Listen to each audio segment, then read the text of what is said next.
It is no secret now. Liverpool are in for Hugo Ekitike after not being able to tempt Newcastle with Alexander Isak. And it's a big game of cat and mouse. I'm going to get your target. You're going to get my target. Maybe yes, maybe no. Who knows? But I think what's clear now is that Liverpool is looking for a forward. And that forward may be Hugo Ekitike. And I want to talk about him a little bit today because I think there are some glaring flaws and there's some glaring issues with him. And there's no secret. If you join our Discord, you know that I'm not 100% convinced with him or Rodrigo. And there's obviously some people in the club that also are not 100% convinced, according to certain reports. And I believe that person is Michael Edwards. And for good reason. There are some glaring flaws in his game. But the question is, do his pros outweigh his cons? And I'm not like some of you who've posted some of the most outrageous and insane, comparing him to Isak, comparing him to Thierry Henry, which he is not.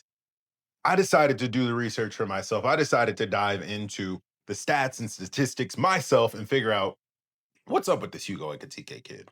Why is our backroom staff, who is known to be maestros when it comes to scouting talent, finding the right players for our system, why is he so interesting to them? And what I found was actually very surprising and a little bit terrifying when it comes to Hugo, because if he can develop into what I think the backroom thinks that he can develop into, he will be a real weapon for us. So I think Hugo is a very divisive type of player. And I think his entire game is actually divisive and maybe not in the way that you think. And in a word, I think that everyone's not convinced in him because everyone doesn't understand his entire game and how he could potentially fit into this Liverpool squad. So make sure you guys subscribe to the channel. Thanks for the 8,000 subs. Oh my God. Didn't think that was going to happen so quick. Appreciate everyone who's brand new here. If you're new here, or if you've been here a while and you haven't done so yet, tell us where you're watching from.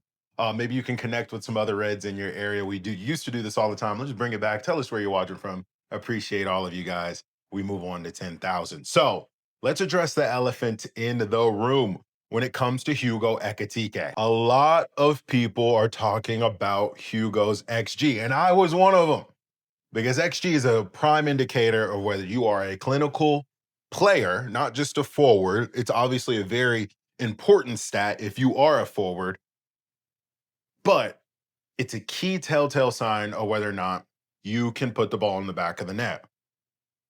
Hugo's XG is a negative, and it's a huge negative. It's a -7, and it can go all the way up to an 8, depending on what stats that you are using and where you are looking.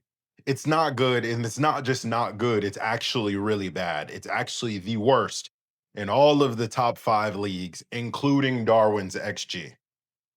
One argument is that Hugo has such a high negative XGs because he's missed some pins, which will skew your XG. That is 100% true. But I figured that I would dive a little bit deeper into the reasoning behind this, why his XG is so bad, and what's actually happening here that maybe we're not seeing on the surface. And it's actually really, really interesting when you dive into it. He never stops working. That's the reason why his XG is so high. He's an animal. He's actually an animal. His negative XG is actually a good thing. And I'm going to explain that because he takes the most shots, some of the most shots in all of the Bundesliga. Okay, listen, fuck the edits, fuck the bow, fuck the beautiful game, all of this extra stuff that you were seeing online about Hugo Ekitike. And he's like a 6'3" Cherokee. He's like Victor Wembanyama. He's gonna change the game. He's majestic. He's like Thierry Henry. More importantly than anything, the kid works his ass off. And that's what excites me the most about Hugo than anything. He is an engine, not just in offense, but also in defense. And I think that's the main thing that FSG in the back room, Edwards and Hughes, are looking at the most. They're on the fence about it because the finishing is a question mark. Don't get me wrong. The finishing is a question mark. And I'll explain why Liverpool potentially are taking the punt and the gamble on Hugo with his poor finishing. There's reasoning behind this, and it's not as bad as you guys actually think. He took the third most shots in all of the Bundesliga last year behind, you guessed it, Harry Kane and your one and only Florian Wirtz. He shoots and shoots and shoots and keeps shooting and is constantly getting into dangerous positions. He's averaging 7.2 touches in the opponent's box. Out of everyone in the top 5 leagues, there's only 3 players who get into more dangerous positions more frequently than he does. Can you guess them? Lamine Yamal, Ousmane Dembele, and Kylian Mbappe. All 3 of which are Ballon d'Or nominees, and one of the 3 will win the Ballon d'Or. That's freaking spooky. He's created 44 chances, which is the 7th highest in the Bundesliga out of all players, not just forwards, all players. That's including midfielders. So if he joins this team, we then get the 7th best most creative person in the Bundesliga and the number 1 most creative person in the Bundesliga. Arne Slot did not like a majority of the goals and the assists coming from Mohamed Salah on that right-hand side. This helps with that solution, along with bringing Wirtz in. He carries the balls at the balls. He carries the ball at an elite level. We all know that. We've seen that in the edits. We've seen that in all of the videos and the highlights that we've watched. He's a fantastic dribbler, an elite dribbler. And his XG actually overall is at an elite level, borderline elite level as well. And his assist and chance creation, which is the most important thing out of the offense, because we know Arne has explicitly said he wants a forward that can create goals, score goals, and press, and also incorporate his entire team and not get tired doing it. He doesn't. The thing that scares me the most about Hugo Ekitike is that he never stops working. He doesn't get discouraged when he misses big chances. Similar to how Darwin was when in his first couple seasons. We've seen his confidence drop. Hugo does not get discouraged. He will shoot and shoot and shoot. And the funny part is that he's not just shooting to shoot. I've shared with you the touches in the opposition box. Only 3 players in the world get into better positions to score than him, and these are some of the best players in the world. He's getting into great positions and taking good shots. And despite the negative XG, he's in the 92nd percentile for shots on target. So what does this mean, Roman? This means that Hugo not only is getting into dangerous positions, he's scoring a lot of goals. He's scored a good amount of goals. He's in the 98th percentile in goal and assist. Okay. He's producing very well. He could produce even more if he just fixed his ball striking. That's what that means. He's not skying these shots into the row Z. He's not hitting the post like Darwin is. These shots are being saved. Either this is where the analytics come in, and whether we want to take the punt and we want to take the risk in bringing Hugo in.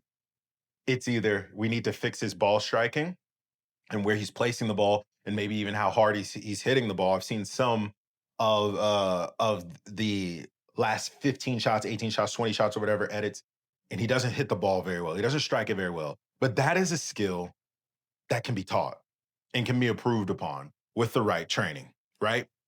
So that can be fixed. It isn't that he's not accurate in front of goal. It's that the shots are being saved. You get me?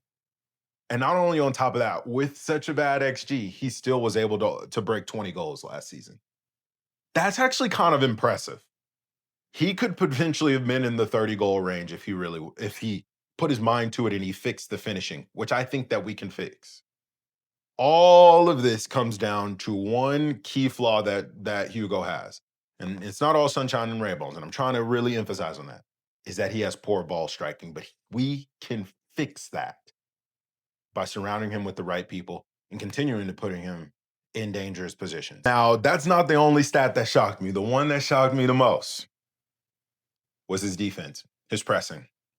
15 high-intensity presses per 90. Guys, that is the highest in all of the Bundesliga. He was the most intense player in all of the Bundesliga last year. He put in the most effort out of every player, defenders, attackers, goalkeepers, midfielders. It does not matter who it was. Hugo Ekitike outworked all of them off the ball. 15 pressing actions per 90. On top of having the third most shots on target and shots in total in all of the Bundesliga, and being the most creative offensive force, forward force, number nine striker in all of Bundesliga. So not only is he outworking all of the other forwards on offense, he's outworking the entire Bundesliga on defense. He is an engine. He is not Alexander Isak.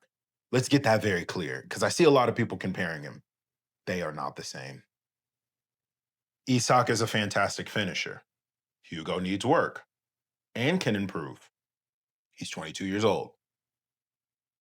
Hugo is fantastic off the ball and defensively, which is really, really weird because by his build and how he looks and how cool he looks, you know what I mean? You wouldn't think that he works his ass off. This is like getting not just an attacking midfielder as your nine, but getting a box to box midfielder as your nine. And does this not fit exactly what Arne Slot has been looking for in a forward since last season? A player that can do it all. I think so. The Discord said, and I believe it was Reese. Shout out to Reese. He said this will be a frontline Szoboszlai. And I think that's exactly what Arne Slot is looking for in a player. So when you look into the facts, he is actually exactly what we're looking for as a player. Don't let the edits fool you. He is a fantastic dribbler. Yes, the beautiful game is a real thing with Hugo, but he's an engine. He's an animal. He's a dog. Don't compare him to Isak because he's not Isak. We're getting a completely different player. The only thing that you can really compare with him and Isak is maybe the career trajectory, where Isak was not very good at Real Sociedad. Isak was not very good in his first season at Newcastle. Only in the last 2 seasons has Isak reached these levels. And even then, I feel like there's still room for improvement with Isak. Is he a $120 million forward? I don't think so. Is Hugo an $80 million forward? At face value, I don't think so. But when you look into all of the other things that Hugo could potentially do in this team, play as a left winger, play as a nine, a false nine, a target man, play as an attacking midfielder, and even maybe put a shift in as a box-to-box midfielder, I think it does make sense. I think it does. And the other things that you kind of look at and that are worrying is that his stats did go down when Marmoush went away. So is he a player that makes other players better? Maybe not. But that is not an issue for Liverpool FC, as we have plenty of players that make everyone better in Salah, Wirtz, VVD, and potentially Rodrigo, a player who sacrificed a large majority of his career for other players at Real Madrid. And we'll talk about Rodrigo on another day as well, because I'm not convinced by Rodrigo. But when you look into it, the signing actually does make sense. But back to Hugo. If he's a player that needs to be surrounded by great players to be better, the stats he was able to put up with Marmoush, it should scare everyone what he'll be able to put up with Wirtz, Rodrigo, Salah, McAllister, Ryan Gravenberch, VVD behind him. That should terrify the rest of the league, if that is the type of player he is. And that's actually a strength and not a weakness as to what a lot of people and myself maybe thought in the beginning about Hugo. Hugo could fit into this plan. And our worry around his finishing, that again, I keep bringing that up. I do worry around his finishing, and that's real. But the fact that he does so many other things really well with the ball carrying, with the dribbling, with the pressing, with the chance creation, with popping up in dangerous areas, surrounded by some of the best players in the world, that should not be an issue. I want to pop this up on the screen really quick as well. This is the player comparison that Hugo Ekitike aligns with the most in the last 365 days. Ousmane Dembele, the guy that's probably going to win the Ballon d'Or. And I think our stats guys know this. I don't think they've all of a sudden become dumb and are just buying just to buy. I trust them. I'm interested. I'm intrigued. And I look forward to seeing what Liverpool do with this player. If he does sign, you never know. Twists and turns could happen. We'll see what happens. But don't forget to subscribe to the channel, boys. We appreciate you. We're going to keep pumping out the videos. Make sure you guys subscribe if you love tactical breakdowns and stuff like this, just talking about players and stuff. Um, do that. Turn on that notification bell so you guys can know. We're going to start streaming again this week as well. So keep an eye out for that. More videos to come. I appreciate everybody again for getting us to 8,000. We continue to march and move. You guys are amazing. Peace.